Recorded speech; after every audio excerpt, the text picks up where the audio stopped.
चांग ची बहुत रईस आदमी था। उसने अपने लिए अपार दौलत जमा कर रखी थी। उसकी पत्नी उसे लाख समझाती थी कि इतनी कंजूसी अच्छी बात नहीं, परंतु वो मानता ही नहीं था। चांग ची इतना कंजूस था कि कपड़े फट जाने पर उन्हीं पर पैबंद लगवाकर पहनता रहता था। यह हाल उसके जूतों का था। उसने बरसों से अपने लिए नए जूते नहीं खरीदे थे। उनमें जगह जगह छेद होकर पैबंद लग चुके थे। सर्दियों में वो गर्मी पाने के लिए गोबर की भाप से सेंकता था।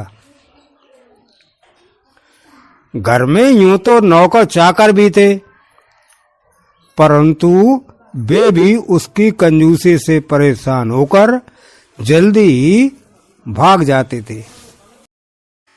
एक दिन चांग ची एक गली से गुजर रहा था। वहां बच्चे गली में खेल रहे थे। चांग ची जब उधर से निकला तो उसका एक पैर नाली में चला गया। उसने पैर निकाला तो देखा कि उसका जूता फट गया था। पंजे के पास से तल्ला अलग होकर उसका पैर दिखाई दे रहा था। बच्चों ने चांग ची को उसके घर पहुंचने में सहायता की और वो अपने घर पहुंच गया। अगले दिन चांग ची मोची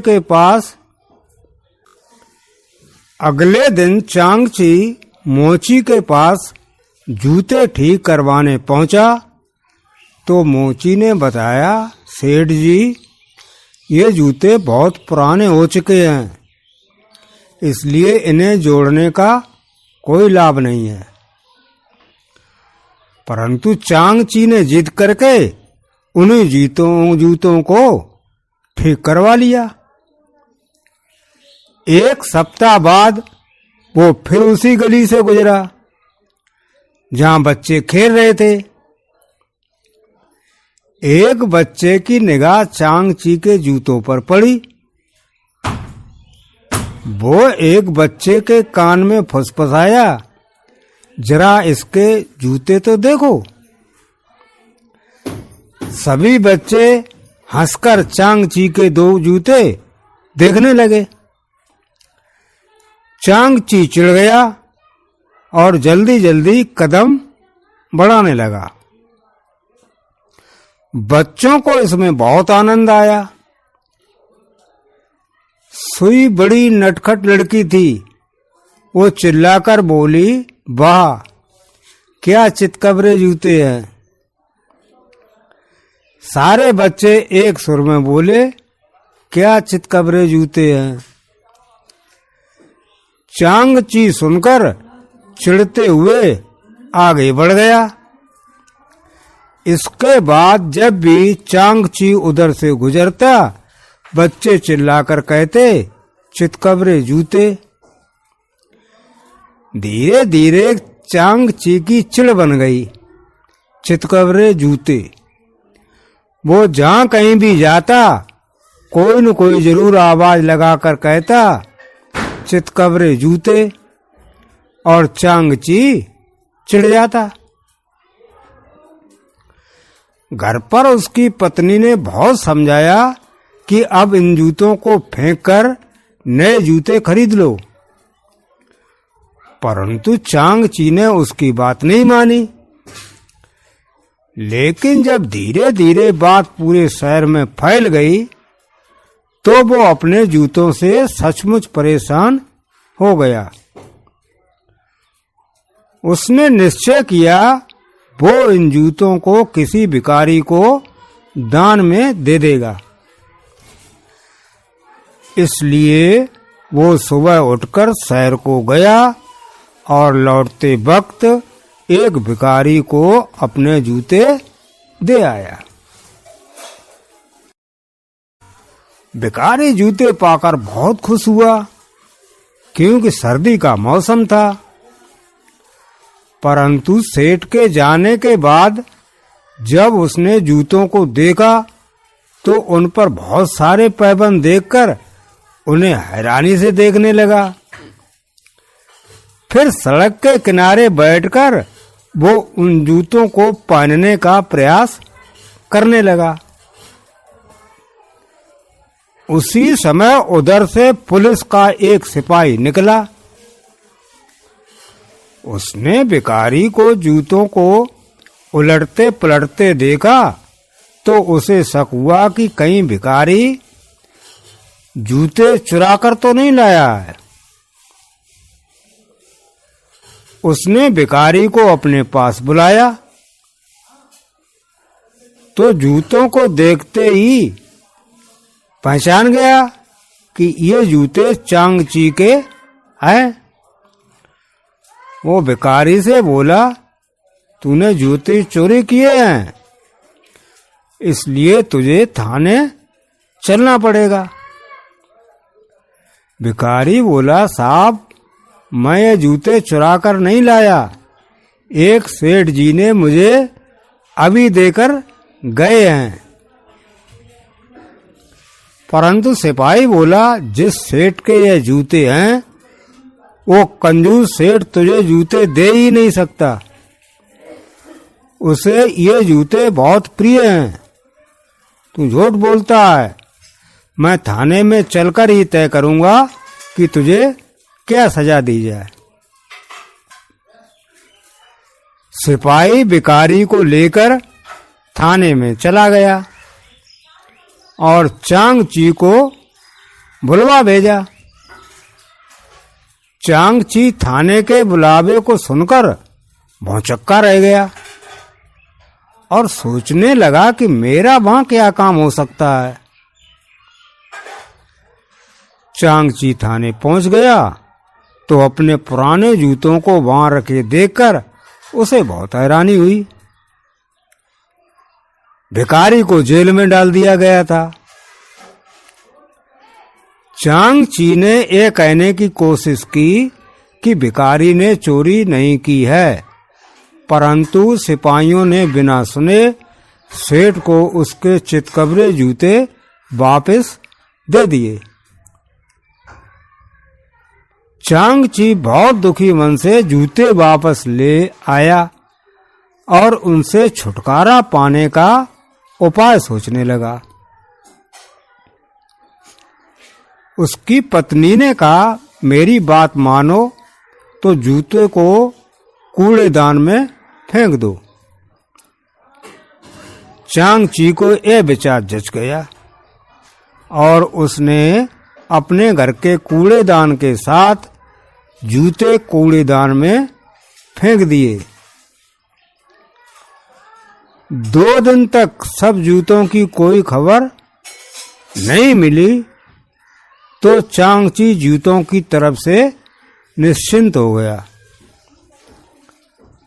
परंतु तीसरे दिन सुबह घर की घंटी बजी। दरवाजे पर एक सफाई कर्मचारी खड़ा था। वो बोला, सेठ जी मैं आपसे इनाम लेने आया हूं। सेठ ने खुश होकर कहा, किस बात का इनाम मांग रहे हो, पहले यह तो बताओ।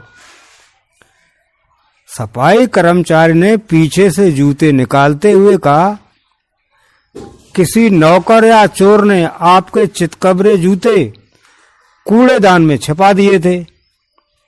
आज मैंने सफाई की तो सोचा आपके जूते आपको वापस कर दूं तो मुझे इनाम मिलेगा, इसलिए मैं आपके घर चला आया।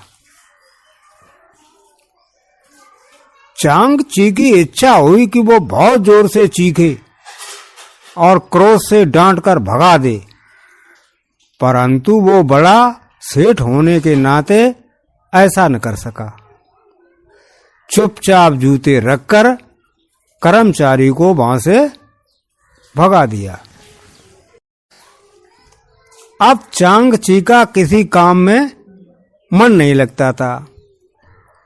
वो हरदम उन जूतों से पीछा छुड़ाने का उपाय सोचता रहता था।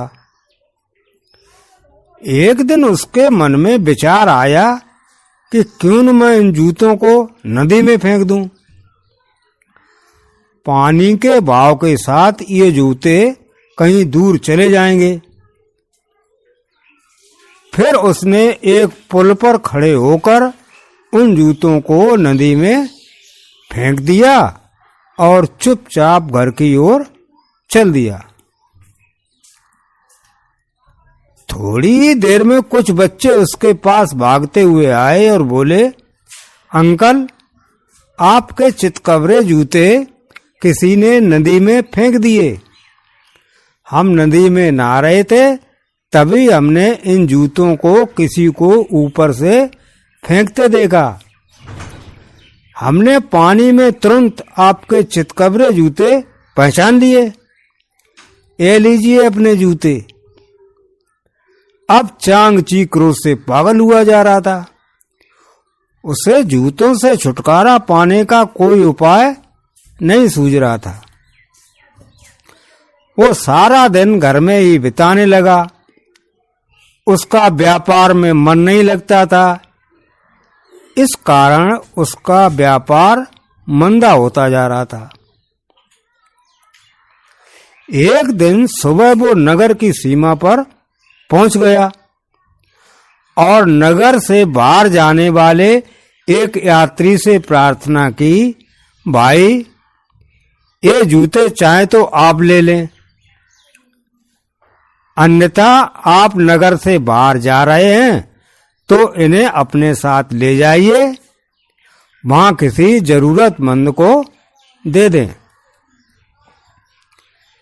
अजनबी व्यक्ति सेठ की तरफ हैरानी से देख रहा था कि कोई व्यक्ति अपने जूते शहर से बाहर क्यों भेजना चाहता है। फिर उसने सेठ की परेशानी समझकर जूतों को एक थैले में डाल लिया। सेठ वापस आ गया, परंतु अगले दिन नगर के राजा ने चांगची को बुला भेजा। तो चांगची बहुत परेशान हो गया। वो वहां पहुंचा तो उसे बताया गया कि एक परदेसी उसके चितकबरे जूते चुराकर नगर की सीमा के बाहर ले जा रहा था, अतः उसे गिरफ्तार कर लिया गया है। चांगची रोने और गिड़गिड़ाने लगा। राजा को कुछ समझ में न आया कि जूते मिल जाने पर वो रो क्यों रहा है। राजा ने पूछा, चांगची, तुम इतने धनी सेठ हो और तुम्हारे ये प्रसिद्ध चितकबरे जूते तुम्हें मिल गए, फिर भी तुम रो क्यों रहे हो। चांगची ने रोते रोते राजा को जूतों और कंजूसों की सारी कहानी सुना दी। साथ ही ये भी बता दिया कि लोगों ने उसकी चिड़चिड़ चितकबरे जूते बना दी है। राजा ने कहा, ठीक है, हम इन चितकबरे जूतों को शाही संग्रहालय में रख देते हैं, ताकि जब लोग तुम्हारे जूते देखें तो तुम्हारी कंजूसी को याद करें। तुम्हें इन चितकबरे जूतों से मुक्ति मिल चुकी है, तुम यहां से खुशी से जा सकते हो। चांगची को इतनी राहत तो अवश्य मिल गई कि अब वे चितकबरे जूते उसके पास वापस नहीं आएंगे, परंतु अब वो यह सोचकर परेशान था कि शाही संग्रहालय में जूतों को रखने से लोग उन जूतों को कभी नहीं भूल सकेंगे।